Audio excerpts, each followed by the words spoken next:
What is up, MMA fans? Welcome to my channel. This is the MMA Anomaly Show with yours truly, Olin, aka MMA Anomaly. Make sure you like, comment, subscribe, and smash that bell for notifications. Alright guys, jumping right into it, we are going to be covering two things in this episode. So, we actually got a super awesome fan submission from one of my old coworkers / really good friends, Jordin. You should definitely check him out on Twitch. I will throw up the link to his page right here above. His gamer tag or his Twitch tag is mildishg27. Make sure you give him a follow.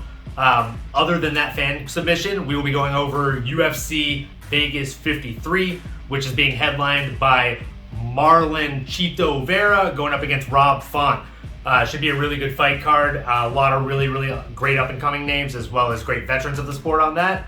And yeah, let's go ahead and jump right into the fan submission here from Jordin. It's a two-parter, so here's part one. Hey, what's up, MMA Anomaly? I really appreciate you allowing me to do this fan submission.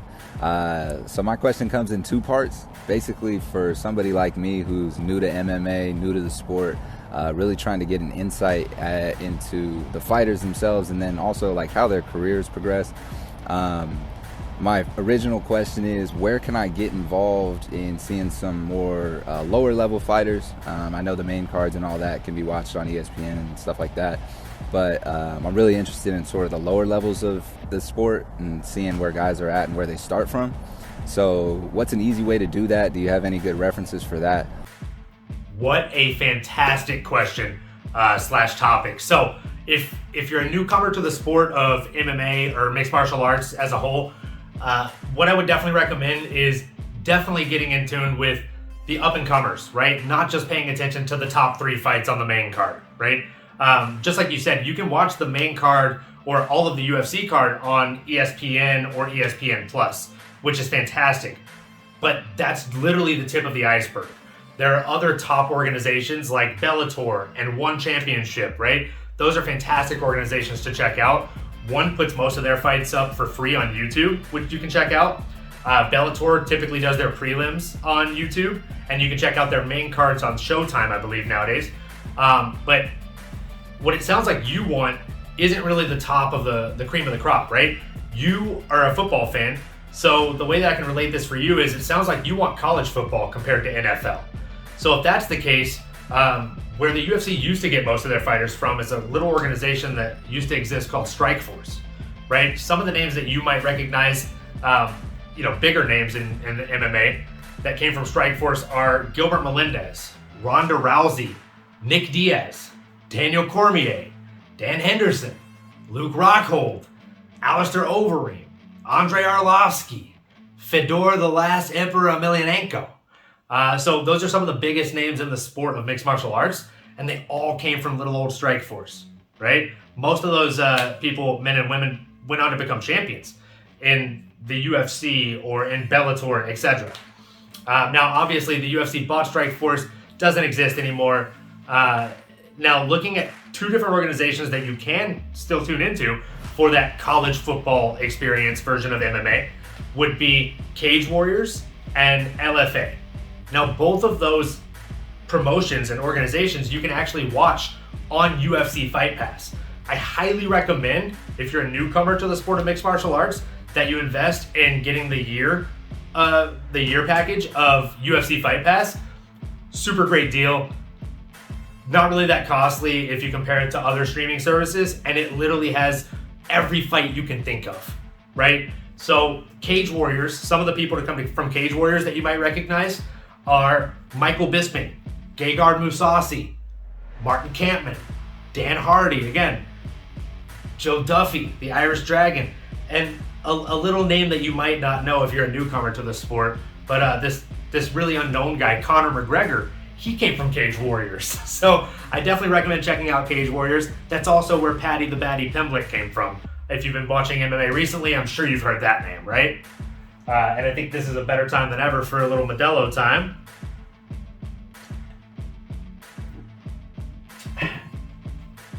So, jumping into the other organization that I mentioned, LFA. LFA is a fantastic organization. You have Holly Holm that came from there, Valentina Shevchenko, who again, if you've been watching in the past few years, Valentina Shevchenko is one of the most dominant women in the sport of mixed martial arts. I can't think of anybody that will beat her before she retires, right? You also have Sage Northcutt, who, fantastic guy. He will call you Mr. or Mrs. when he meets you. He's very respectful. Anyways, Henry Cejudo, the king of cringe, Triple C, and you also have Sergio Pettis, who's the current champion in Bellator, right? So there's just a ton of names from LFA, Cage Warrior, Strikeforce that have now become that cream of the crop that's risen to the top of the UFC, of Bellator, of ONE. So I highly recommend, if you're a newcomer to the sport, that you definitely check out those 3 organizations. Now, moving into the next question that he has, we'll go ahead and play that now. Second part of my question is, what characteristics or traits do you usually see in a fighter that translates to staying power in the sport? Meaning certain characteristics that allow them to be prosperous, starting from the lower ranks and then really work their way to the top. Is it tactical? Is it mental? Is it physical? Or just does it depend? But yeah, those are my 2 questions, man. I really appreciate allowing me to get this fan submission in. All right, Jordin, you came prepared with some really good questions today, or topics.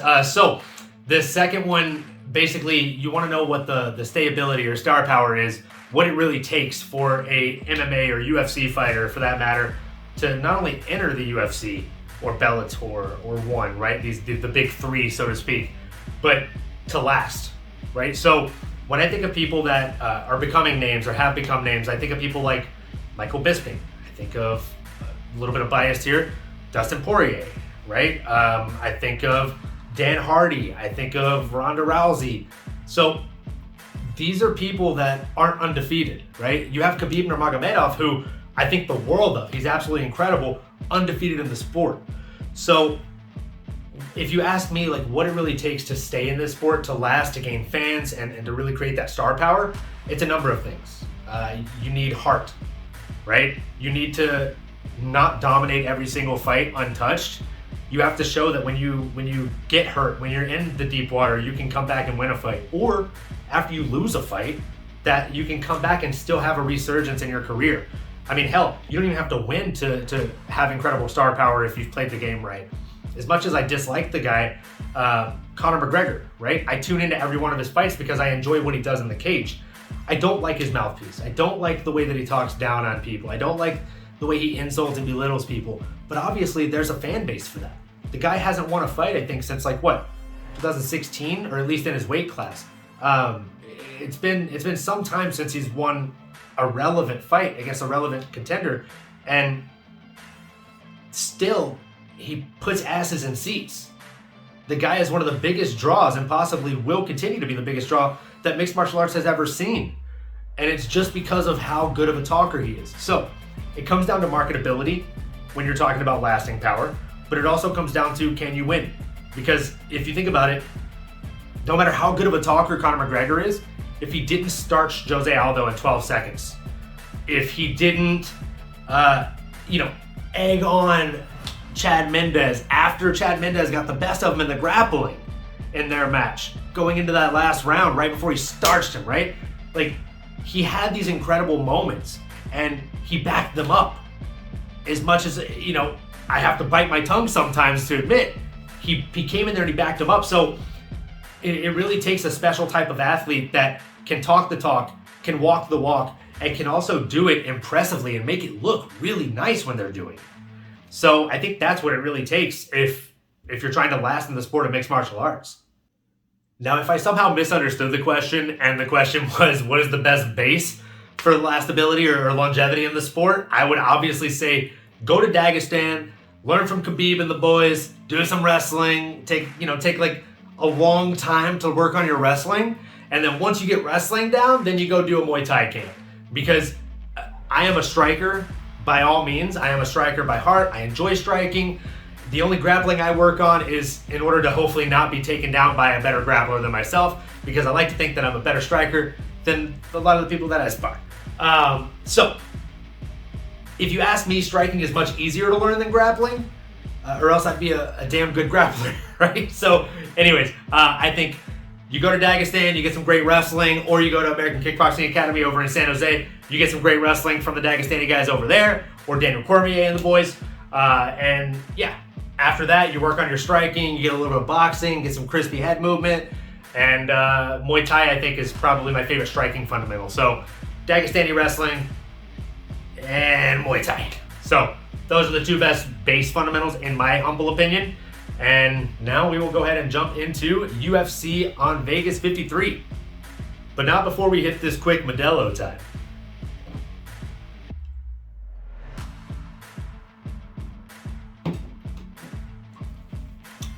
So, I'm not going to go over all of the fights on this fight card. There are a lot of fights, actually.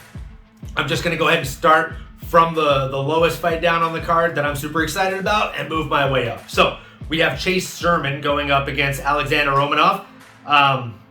This is a fight that was supposed to happen, obviously, last weekend, but it got pushed back. There was something that came up with Chase Sherman, but I'm very excited to see this happen. Chase Sherman is obviously a very fun fighter to watch on the UFC.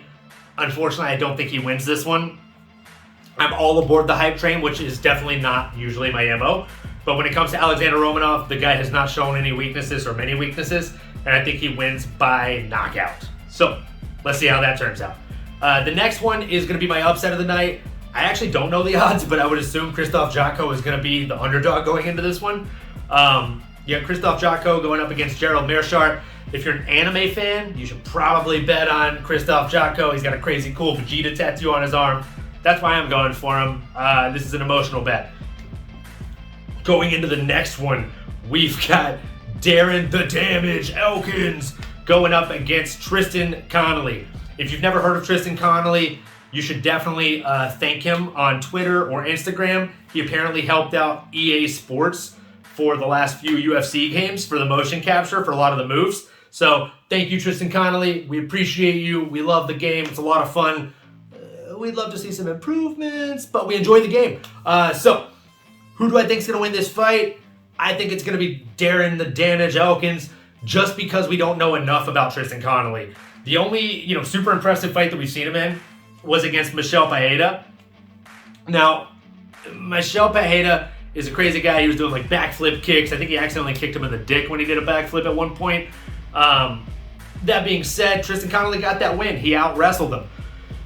If Tristan Connolly's best means to victory is wrestling, I just think he's going to have a hell of a time trying to do that against somebody like Darren Elkins, who trains diligently at Team Alpha Male, or Team Alpha, I think they call themselves now. Either way, fantastic gym. Definitely a place worth training at if you're in the Sacramento area. And yeah, I think Darren Elkins pulls off this win via wrestle fuck. I think he ends up wrestle fucking him, maybe hitting him with some ground and pound on the top. And once he gets him, bloodied up and battered a little bit, maybe he ends up getting a submission win. I think that would be a fun resurgence for Darren Elkins, and I'd love to see him bounce back into the win column. In the next fight, we have Jared Gordon going up against Grant Dawson. Now, in this one, as much as a Jared Gordon fan as I am, I think Grant Dawson pulls this off. He's really looked incredible since joining the UFC.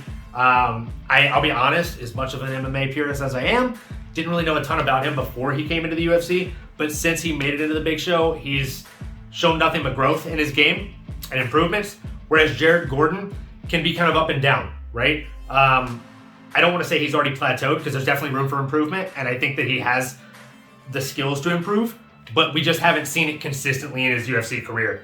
That being said, I think Grant Dawson ends up winning probably a split decision over him in this fight. This next fight is probably my second most anticipated bout on the entire card. We got, by far, pound for pound, the best nickname in the entire sport of mixed martial arts, with Andre Touchy-Feely going up against Joe Anderson Brito. Aww. I don't actually know who that is. I did look up his record. Obviously, he's 12-3-1. I think Andre Feely pieces him up. I think this is a great little tune-up fight for Andre. And then I think after this, Andre ends up getting hopefully a big name and working his way back up into that title contender shot or spot, so to speak. Andre has again been one of those people that had kind of an up and down career, but at the same time, he's been paired against killers. So I think, again, he's shown nothing but improvement. I look forward to watching his boxing skills on display. Always love watching this kid fight. He's absolutely incredible. I actually had the pleasure of meeting him at UFC Sacramento years back, and he was just a super dope dude. So looking forward to watching him fight. Put Andre Touchy-Feely on your DraftKings if you haven't already. Before we move into the next fight, it is another time for Modelo time.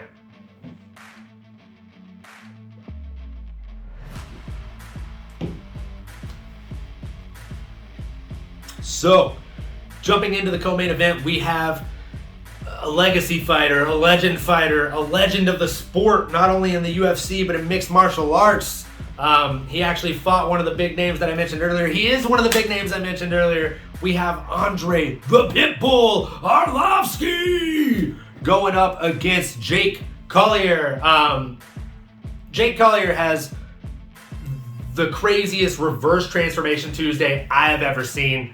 If ESPN doesn't hit me with the DCMA, I will throw that up here for you guys to see. It's wild, honestly. But anyways, that being said, Andre Arlovski is one of those guys that's been in the sport for as long as the sport's existed, pretty much. And he's had kind of an up and down career as a result of that. The guy's had well over 50 fights. So you can't expect him to win all of those fights, right? That being said, I think Andre Arlovski ends up showing the Pitbull that he is, earning the name the Pitbull, and just going out there and not dominating, but asserting his dominance across 3 rounds and possibly getting the finish in the second round. I don't think it'll be a first round finish because Jake is pretty durable, but I do think they'll get the finish early to midway through the second round. I think it's a pretty safe bet to throw on your DraftKings card, even though it is heavyweight and anything can happen. All right, we have made our way to the top of the card. If you have lasted this long and stayed this long in the video, I really appreciate it. Please make sure that you like, comment, subscribe, hit the bell for notifications if you didn't get the memo at the beginning of the video. And without further ado, the main event, Rob Font going up against Marlon Chito Vera. I've got Marlon Chito Vera in this one all day. Big fan of Rob Font. Think he's a fantastic fighter. Think, again, he's shown a lot of improvements, but what it really comes down to is well-roundedness. I think Rob Font is going to have possibly the better stand-up, but even there, Marlon Vera has just done so much to improve, and I think we're going to see that in this fight, just like we have in his last few fights. He's consistently gotten better in every single fight. I think it ends up being a stand-up battle in the first round. I think the second round, Marlon ends up shooting for a takedown and getting it, and then we see him not dominate, but definitely take over the fight, and we'll see Rob Font see the momentum slipping away from him in the fight. And if Marlon doesn't get the finish in the second round, I think in the third round, he will just start to dominate and really take over the fight and slowly work his way to a finish in the third or fourth round here. I don't see this going all 25 minutes. So if there's a bet to take against this going the distance, take that bet. I take that bet all fucking day. And yeah, that's it, man. That's it. So Marlon Vera definitely is going to win this one, I think, in my opinion, my humble opinion. And thank you guys and gals for watching. I really appreciate all the support. Please comment below. Super, super duper appreciative. It helps with the algorithm. And as always, enjoy the fights, ladies and gentlemen, and enjoy the violence. I'm looking forward to it. Skilled violence. Skilled violence. None of that street stuff, right? And we will see you next time. I'll probably do another video after the fight card at some point. And yeah, thanks again. See you next time.